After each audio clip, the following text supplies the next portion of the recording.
Smart meter ना लगे smart meter ना लगे स्मार्ट मीटर बंद करो स्मार्ट मीटर बंद करो स्मार्ट मीटर बंद करो स्मार्ट मीटर बंद करो स्मार्ट मीटर बंद करो स्मार्ट मीटर ना लगे स्मार्ट मीटार बंध करा और अभावनीयभावे विद्युत मासुल बृद्धिर प्रतिबादत मुरकং सेलेक्ट ब्लक कांग्रेस कमिटिर धर्ना कार्यसूची एपीडीसीएलर अभियंताय स्मारकपत्र ग्रहण কৰিবলৈ ওলাই নহাত एक उत्तप्त परिस्थितिर सृष्टि गेटत ठेलाहेঁচা কৰি प्रवेश कार्यालयर ভিতৰলৈ प्रतिबादकारी बुधबारे मुरकं सेलेक्ट ब्लक कांग्रेस कमिटिर उद्योगत जुनाई एपीडीसीएल उपसंमंडলৰ कार्यालयत जुनाइतो स्मार्ट मीटार बंध करा और अभावनीय विद्युत मासुल बृद्धिर प्रतिबादत धर्ना कार्यसूची रूपायन करे। এইকেইদিন উৎকট গৰমে যেনেকৈ দহিছে সমগ্ৰ ৰাজ্য ঠিক তেনেকৈ স্মাৰ্ট মিটাৰ বন্ধ কৰাৰ দাবীৰ প্ৰতিবাদত গৰম হৈ আছে সমগ্ৰ অসমৰ আকাশ বতাহ। আনফালে সাধাৰণ জনতাৰ ওপৰত স্মাৰ্ট মিটাৰ জাপি দিয়াৰ লগতে অনিয়মীয়া বিদ্যুৎ হেৰাত অতিষ্ঠ হৈছে সাধাৰণ জনতা আৰু যিখিনি সময়ত বিদ্যুৎ যোগান থাকে সেই সময়তো ভল্টেজ নাথাকে। আনফালে এনে সময়তে সমগ্ৰ ৰাজ্যৰ লগতে স্মাৰ্ট মিটাৰ বহুৱাই ৰাজ্যক জুৰুলা কৰিব বিচৰাৰ লগতে অভাৱনীয়ভাৱে বিদ্যুৎ মাচুল বৃদ্ধি হোৱা বুলি প্ৰতিবাদকাৰীসকলে অভিযোগ তুলিছে। হেয়ে বুধবাৰে মুৰকং সেলেক্ট ব্লক কাংগ্ৰেছ কমিটিৰ উদ্যোগত এপীডিচিএলৰ জুনাই উপসংমণ্ডলৰ কাৰ্যালয়ত ধৰ্ণা কাৰ্যসূচী ৰূপায়ণ কৰি কংগ্ৰেছ কৰ্মীসকলে প্ৰতিবাদ সাব্যস্ত কৰে।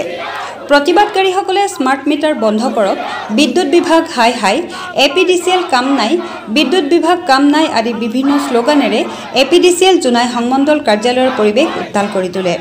हेखत स्मार्ट मीटार बंध करा और अभावनीयभावे विद्युत मासुल बृद्धि रोध करा आदि विभिन्न दाबी सम्बलित स्मारकपत्र प्रदान करे। অসম প্ৰদেশ কংগ্ৰেছ কমিটিৰ সিদ্ধান্ত মৰ্মে আমি গোটেই অসমতে আমি 24 পৰা 28 তাৰিখৰ ভিতৰত स्मार्ट मीटार प्रतिबाद কৰিবৰ কাৰণে আমি গোটেই ব্লকবিলাকে হাজু হৈছিলোঁ আৰু আজি তেনেকৈ ইয়াত আহা হৈছে। প্ৰথম কথা হ'ল অসম চৰকাৰে যেতিয়া বিজেপি চৰকাৰে প্ৰথম ইলেকশ্যনৰ সময়ত 300 ইউনিট বিজুলী দি মানুহক সভা ধৰিলে। তাৰ পিছত এতিয়া আদানী গ্ৰুপক স্মাৰ্ট মিটাৰৰ দায়িত্ব দি এতিয়া ৰাইজৰ পইচা লুণ্ঠন কৰিবলৈ আৰম্ভ কৰিছে। স্মাৰ্ট মিটাৰ আমাৰ ৰাইজক নালাগে, তেওঁলোকে স্মাৰ্ট মিটাৰ ঘূৰাই লওক আৰু মিটাৰে আমাৰ ভাল এই কথা স্পষ্টভাৱে ক'ব পাৰিছোঁ আৰু নিজ ইলেকশ্যনৰ প্ৰতিশ্ৰুতি ৰাখক, 300 ইউনিট মানুহক ঘূৰাই দিয়ক। ইয়াৰ পৰাই জনসাধাৰণৰ উন্নতি হ'ব আৰু তেওঁলোকে বেলেগ উপাৰ্জন কৰি চেষ্টা আমি মুখ্যমন্ত্ৰী ডাঙৰীয়াক বিদ্যুৎ মন্ত্ৰী ডাঙৰীয়া আমি জনাব বিচাৰিছোঁ আপোনালোকৰ ইলেকশ্যনৰ আগৰ প্ৰতিশ্ৰুতি কি আছিলে। আপোনালোকে কৈছিলে যে আমাৰ যদি চৰকাৰে 24 ঘণ্টা বিজুলী থাকিব। আজি 24 ঘণ্টা বিজুলী বাদেই দিয়ক, অকণমান বৰষুণ দিলে কাটি যায়, বেছি গৰম হ'লেও কাটে। গতিকে তাৰ বিপৰীতে আমাৰ বিল কম আহিব লাগে। য'ত আগতে 300 আহে এতিয়া আমাৰ 900-1000 আহে আৰু তাতে আকৌ এনেও ৰাইজে কুঁৱা চাৰিওফালৰ পৰা লুণ্ঠনেই লুণ্ঠন। আজি বজাৰ যাব নোৱাৰি, মূল্য বৃদ্ধি, এইফালে সকলো ক্ষেত্ৰতে ইমান মানুহ সমস্যা আহি আছে। তাৰ ওপৰত আকৌ মাধমাৰ মাৰি এতিয়া আমাক এই অল্ড মিটাৰ গুচাই পিনি আমাৰ স্মাৰ্ট মিটাৰ জৰিয়তে ৰাইজৰ আৰু টকা লুণ্ঠন কৰিছে। গতিকে আমি অসমৰ মুখ্যমন্ত্ৰী ডাঙৰীয়াক বিদ্যুৎ বিভাগ মন্ত্ৰী ডাঙৰীয়াক এটা কথা অনুভৱ জনাব বিচাৰিছোঁ, আপুনি এবাৰ নিজৰ পকেটৰ পৰা বিল দি চাওক, এবাৰ বজাৰত গৈ নিজে বস্তু কিনি চাওক, গম পাব যে বজাৰত জুই চাই দাম, চাৰিওফালে কিমান হাহাকাৰ মানুহ। দিনত দিন হাজিৰা কৰি 400 পায়, কিন্তু এতিয়া মাহত এনেকুৱা হৈছে এই দিন হাজিৰা কৰা ফ্ৰিজ নাই, মটৰ নাই, ফেন নাই, অথচ তাৰ ঘৰত আজি 1200 টকা আহাৰ নদীৰ আছে। গতিকে আমাৰ মুখ্যমন্ত্ৰী ডাঙৰীয়াক অনুৰোধ কৰিছোঁ, আপুনি জনসাধাৰণৰ হিতাৰ কাৰণে কাম কৰক, ৰাইজৰ দুখ দহা চিন্তা কৰক, দুখীয়া দৰিদ্ৰ মানুহৰ কাৰণে চিন্তা কৰক। কেৱল ধনিক গোষ্ঠীৰ মানুহৰ কাৰণে চিন্তা কৰি স্মাৰ্ট মিটাৰৰ জৰিয়তে আমাৰ এই দুখীয়া ৰাইজৰ পৰা আৰু তেজ হোৱা দি আমাৰ পৰা আৰু হুহিব। আমি গতিকে আজি বহুত অপাৰক হৈছোঁ জীয়াই থাকিবলৈ। আজি গতিকে আপোনালোকক এই ধৰ্ণাৰ জৰিয়তে আপোনাক জনাব বিচাৰিছোঁ, যদি অতি সোনকালে আমাৰ যদি স্মাৰ্ট মিটাৰ বন্ধ নকৰি ৰাইজৰ সুবিধাৰ্থে যদি আপোনালোকে নকৰে, অনাগত দিনত ইয়াতকৈ আমি জংগীতকৈ জংগী আন্দোলন কৰিম, গণতান্ত্ৰিকভাৱে আমি আন্দোলন কৰিম। ধন্যবাদ। প্ৰতিবাদ কাৰ্যসূচী আমি কৰিছোঁ।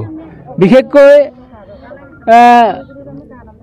যোৱা কেইদিন আগৰ পৰা স্মাৰ্ট মিটাৰ সংস্থাপন কৰি জনসাধাৰণৰ টকা আগত আমি 100 টকাৰ ঠাইত এতিয়া কমচে কম 3 গুণ 300-400 এনেকৈ ভৰিবলগীয়া হৈ আছে জনসাধাৰণে। গতিকে চবৰে মোৰ ঘৰত নিজৰ ঘৰতে 300 টকা আমি ভৰোঁ, এতিয়া 900 টকা আহিছে, 3 গুণ বৃদ্ধি হৈছে। গতিকে এই স্মাৰ্ট মিটাৰ আমাক নালাগে বুলি আমি প্ৰতিবাদ জনাইছোঁ। আৰু যদি অসম চৰকাৰে ভাবে, আপোনালোকে চাওক দিল্লীত 200 ইউনিট কিবা এই বিজুলী ৰেহাই দিব পাৰে জনসাধাৰণৰ, কিন্তু অসম চৰকাৰে কিয় নোৱাৰে? মাত্ৰ জনসাধাৰণৰ পৰা লুণ্ঠনটোৱে বিচাৰি আছে। ইয়াত হিন্দু মুছলমানৰ ৰাজনীতি চলি আছে, বেলেগটো একো ৰাজনীতি ডেভেলপমেণ্ট আমি দেখা নাই। আৰু অন্যান্য খাদ্য সামগ্ৰীৰ দিশতো আমি চাইছোঁ, আকাশলম্বী আজি খাদ্য সামগ্ৰী পাই গৈছেগৈ, মূল্যবৃদ্ধি হৈছেগৈ। গতিকে এই সকলোবিলাক আমি বন্ধ কৰিবৰ কাৰণে, চৰকাৰক দৃষ্টিগোচৰ কৰিবৰ কাৰণে আজি এই প্ৰতিবাদ কাৰ্যসূচী আমি কৰিছোঁ। আৰু আমাক স্মাৰ্ট মিটাৰ নালাগে আৰু ভৱিষ্যতেও নালাগে। যদি স্মাৰ্ট মিটাৰ দি থাকে আমি ভৱিষ্যতে ইয়াতকৈও বেছি জংগী আন্দোলন কৰাৰ আমি